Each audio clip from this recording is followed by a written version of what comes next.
From a compilation of articles by Rabbi Michael-ben-Pesach, Portnaar. What is SFIRAH Daat? Knowledge. Take a closer look at the meaning of knowledge. Right now I'm talking about a very delicate topic, which is the perception of the spiritual is much more important than the knowledge itself. I'm going to tell you a secret now. You can derive it yourself, but in any case, the secret is you must always see where everything is located on the tree of life of the 10 Sefirot. Knowledge in the holy language is called Daat. Where is Daat located? In the head of a Partzuf. We say, "From my flesh I will see the Creator." This is the most important principle as taught by Ari. To elaborate, from Or Choser, which we raise during our individual spiritual work, we receive Or Yashar. A low-level human being, person of this world, is created in the image of the higher-level human being. And this is why everything can also be seen, understood, inside of the human being of our world. For a person of our world, this is considered to be the spiritual knowledge. However, what does the spiritual knowledge mean? What is SFIRAH Daat knowledge, and where exactly is its root? What I'm trying to say now is very subtle, and you need to listen. Read this many times in order to understand this. Where is the root of all knowledge located? It is located inside the body. There are 3 components to a Partzuf: Rosh, Toch, and Sof. Alternatively, we can call them Rosh and Guf. Da'at is a very special Sefirah, a resulting Sefirah. Man, which rises, is simply put Vak of Zeirampin plus Nukva, meaning the body of the Partzuf. We are not talking about Kelim here. Only Reshimo can rise. So this Reshimo from Vak can also be called Zat, or the lower 7 Sefirot. Where is this Reshimo located before it reaches the head? In the bottom. Knowledge, the real spiritual Da'at, does not come from the higher to the lower in one stride. First movement is the raising of Man from the body. However, the body is not knowledge, nor is it the source of thought. Inside our head, there are different thoughts. Everything in our head is on the level of thought. It can be on the level of Hokmah or the level of Bina, but all these thoughts are subtle desires. And Keter does not even have Aviyut. This is called pure wish, pure Ratzon in Hebrew, or Ra'ava in Aramaic. So, Da'at never comes to the head until the rise or the raising of Man. First, Man rises to the head from the body, between Hokmah and Bina inside of the head. So, what is Guf? Those are the desires of the person. In our head, there are no perceived desires. However, those are also desires, but on the level of thought, which makes them very subtle. However, the desire of Da'at is a desire of the body, more specifically the desire of Partzuf, Hagat, Nehim. This is the real Man. This is Da'at. So when Man, which is Da'at, knowledge, rises and summons a zivug inside of the head, The spiritual knowledge comes as a result of the zivug. This in turn creates the middle line or the midline of Daat. But Daat is left out of its place inside of the head. It must stand in between Chokmah and Bina, and in this way a zivug is created inside of the head, inside of Rosh. And this creates the third line, the midline. Daat summons the three lines and lives by them. At that point, Daat begins to receive knowledge inside of the head.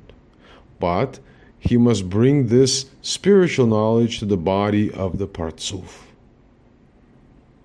This is the true function of Daat. Daat has both right and left. He has Hassidim on the right and Gvurot on the left. Nothing disappears in the spiritual. He rose up, which means he can come back down. When he comes back down, nothing is actually rising or falling, but the act of falling becomes his expansion, growth. Everything that he raised up by applying his own effort through the means of awakening of the lower, as he studied Kabbalah or meditation, now comes back down to him.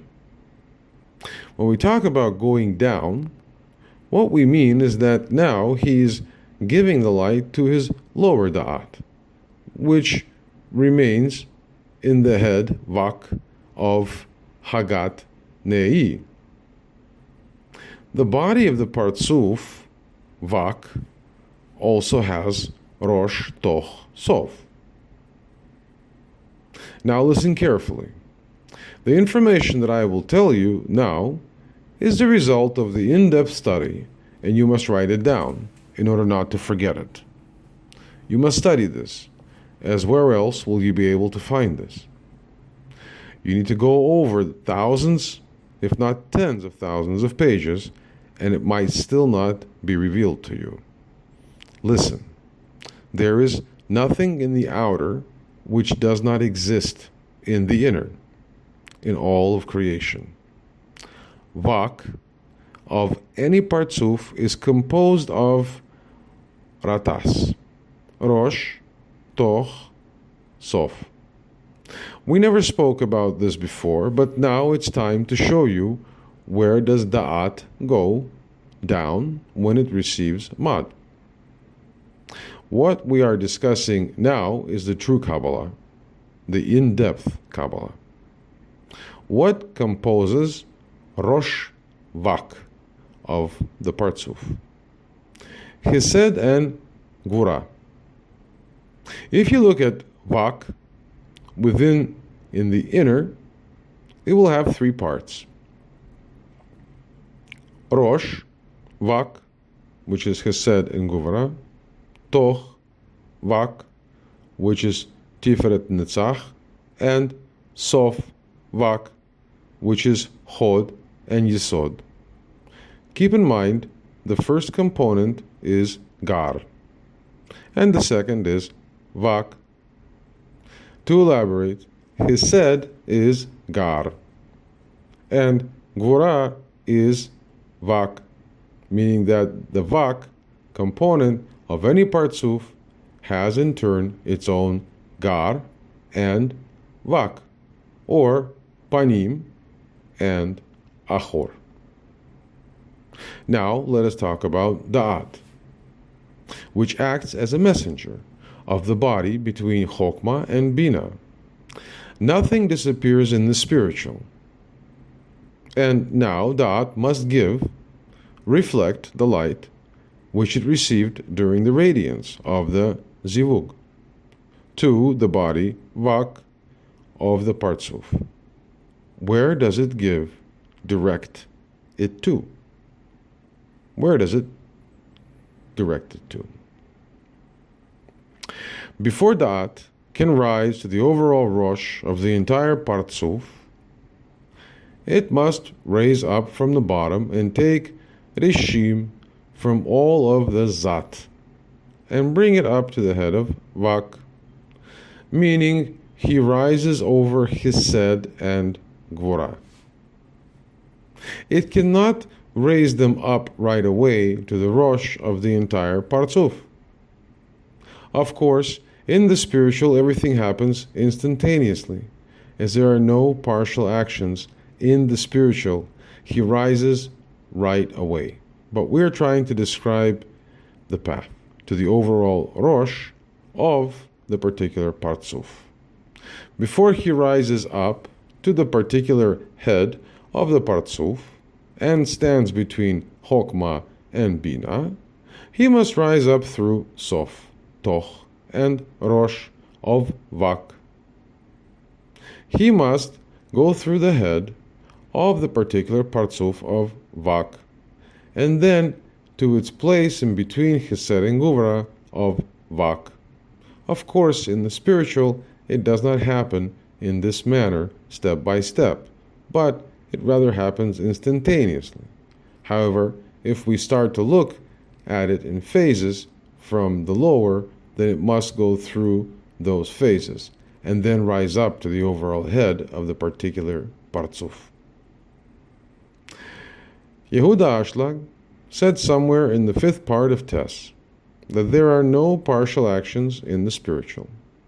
This means that Man rises up right away through all of the Sfirot and raises all of the Reshama from Zat to the overall head of the particular Partzuf. Yehuda Ashlag gives one very effective example from our world. A person is sitting at home and he must leave his house and step outside. He is standing in his living room. His house is a one-story house that has a door that leads outside.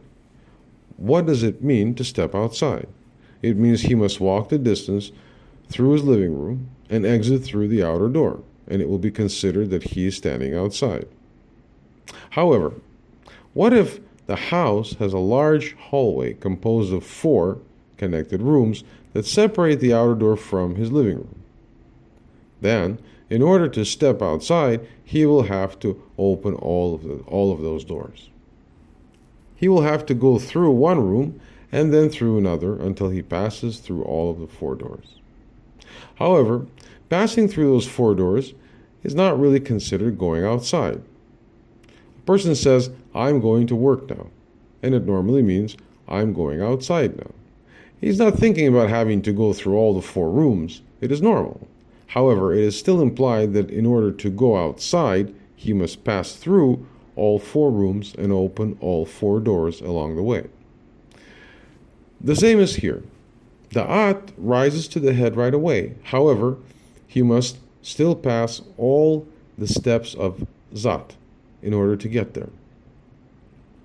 What I'm trying to tell you is a very important spiritual concept, which you will be able to apply to many things. In the spiritual, you must always study the general principles.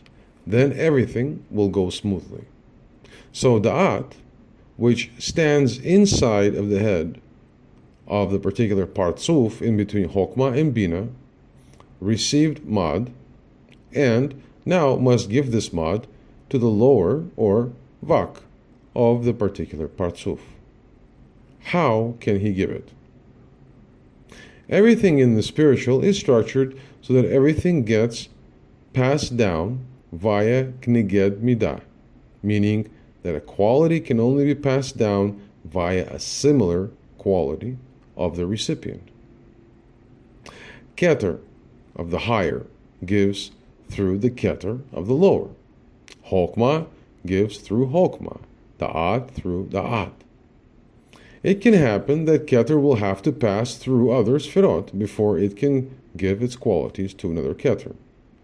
This relates back to the example with 4 rooms. These 4 rooms, they do not really matter. Of course, in between, there may be other doors or rooms, but they are all labeled as one. Exit on the way to the outside. Same thing happens to our world. When 2 people meet, and one extends his hand over to the other does not rise up and extend his leg in order to greet the other. The qualities must match. So, this Daat, which received Mad, brings it down to the inner, particular, head of the Vak, in between Chesed and Gvura. In Kabbalah, they say that Daat comes down because it gives to its own Daat, which is located in the inner, particular head of the Vak. Daat already distributes it in the inner. First, it gives to the head of the particular Partsuf of Vak, Chesed and Gvura. Then it gives to the body, and finally it gives even lower to the Sof. In the end, we see that Yesod has lots of similarities to Daat. However, only Daat has 5 Gvurot and 5 Hassidim on the left and right. They are in such quantity and quality that they are good to give to the upper Sfirot of Ze'ah, meaning up from Chesed to Hod.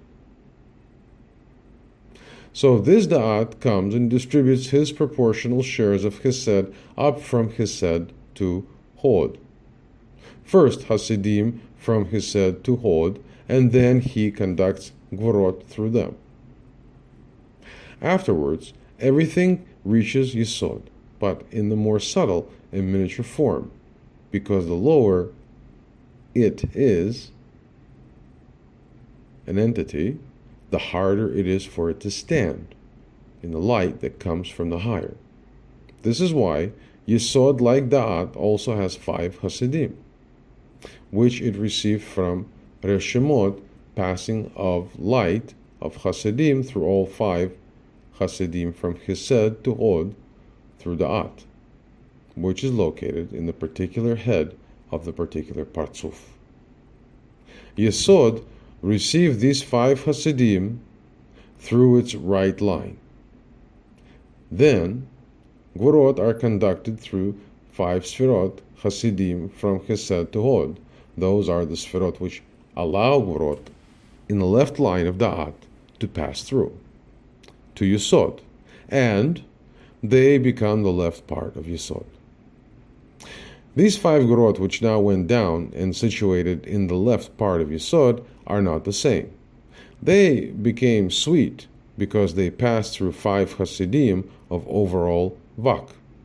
They are not simply Gvurot that Daat received in the particular head of the overall Partsuf, and that are in the left side, meaning they are bigger from Binah as it contains pure Gvurot. Here they are sweetened. In this way, Yesod can pass them down to the Malchut of the overall Partsuf. Everything that was mentioned here is great Kabbalah. Where else will you hear all this? All of this is very important. This is the meaning of the words. If there is no Daat, there is no knowledge. In Talmud it is written, Ein Torah, ein Kemach. No Torah, no flour. Meaning there is no result. There is no food which comes from Torah. There is also an opposite saying, Ein Kemach, ein Torah. Both of these sayings are from Pirkei Avot, teaching of our forefathers, and they are justified from the two sides.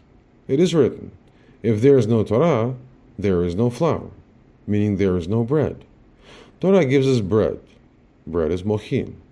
You can relate this to our discussion, meaning if there is no da'at, knowledge, no spiritual intellect, then there is no mochin. There's also a second saying that is written in the same Mishnah. It says, Ve'im ein kemach ein Torah. If there is no flour, then there is no Torah. This saying is simply explained as, a person must work in this world in order to study Torah. Nobody can say that he studies Torah and that's it, that he is purely spiritual entity, and therefore he must only dedicate his time to study the spiritual, because he has no need to work in this world, and he does not need to earn his share. However, I will explain this to you in the context of Da'at. Da'at is the knowledge and the mind, the body, to which mochin, light, is delivered out of the mind, and knowledge represents desire of a person. Those are real desires. internal desires, desires of the body. The desires of the body of the Partsuf, they are Kilim, Hagat, and Ne'i. The real Kilim. Keep in mind that inside of the head of a Partsuf there are no Kilim. There are only roots of Kilim. They are like very thin shells, which dress to Mochin. This is why knowledge, Daat, is without Kilim. It is nothing. They're like 10 birds in the sky. Can I really feel them? Yes, I can see all of this, but only when they come to me and I open the cage, my Kilim, and then they slowly enter the cage. Only then can I say that they are mine, because I can feel them, feed them, etc. So these sages of Torah, which were still Tanaim, the real great sages, the era that was before Talmud, said in Pirkei Avot, Im ein kemach ein Torah.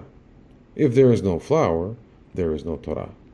This means that the person himself, by the means of his own individual spiritual work, must summon man, via his own desires that come from the body of the Partsuf. Only then will he be able to attract Daat, knowledge and intellect. This is what is called the real intellect.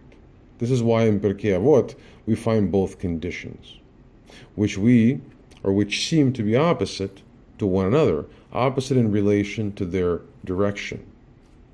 The saying, if there is no Torah, then there's no flour, means that if there is no Daat, mind, then there's no spiritual desire inside, meaning Mochin do not enter the body of the Partsuf. Daat cannot help by itself without first being summoned by the body, by the more raw forms of desire rather than the simple desire to know. It cannot be summoned by thoughts, the thinking process. It is written, if there is no flour, there is no Torah, meaning if there is no desire, no rising of desire, or no raising of desire, and no raising of man from the body of the Partsuf, from the raw part, where the real Kilim are, then there is no Torah, and there is no spiritual knowledge. Even I did not know that I had to say this, but it simply came to me now. This is how I work. They guide me, and this is the way that I give my lessons. This is the way that I teach. My power is not based on the scientific cognition, encyclopedic mind, but it is based on sharp spiritual intuition. There are many different souls, roots, one spiritual, the other is scientific, etc. Everybody has their own liberation, path, their own soul. You cannot say that one is better and the other is worse. Everyone has his own path that he must follow, his own tikkun. In this way, we can see that everything is connected. You cannot take everything in by using your knowledge. Everything must come from your desire, kilim. This is what I just raised. From the bottom to the top, it is Daat.